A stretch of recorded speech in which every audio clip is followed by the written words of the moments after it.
Rreth 7.000 raste të reja me kancer diagnostikohen çdo vit në vendin tonë. Kanceri i gjirit, i mushkrive dhe i lëkurës, sipas të dhënave zyrtare, përbën rreth 40% të gjitha rasteve të diagnostikuara. Sipas të dhënave zyrtare, kanceret përbëjnë shkakun e dytë më të rëndësishëm të vdekjeve në vend, duke kontribuar në rreth 16% të gjitha vdekjeve. Në vendin tonë, çdo vit diagnostikohen rreth 7.000 raste të reja me kancer, ku kanceret e lëkurës, kanceri i gjirit dhe kanceri i mushkërisë përbëjnë rreth 40% të gjitha rasteve të reja të diagnostikuara.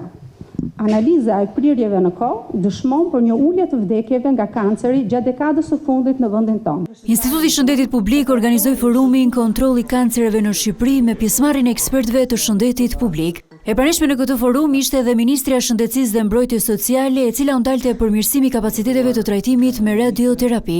Ministrja Sala deklaroi se shumë shpejt Spitali Onkologjik do të pajiset edhe me një aparat të ri të brakiterapisë. Përmirësimin e kapaciteteve të trajtimit me radioterapi, kjo ka qenë një problematikë e vazhdueshme e shërbimit onkologjik, fal një bashkëpunimi të shkëlqyer me Agjencinë Atomike me qendër në Vjenë, ku isha javën e kaluar.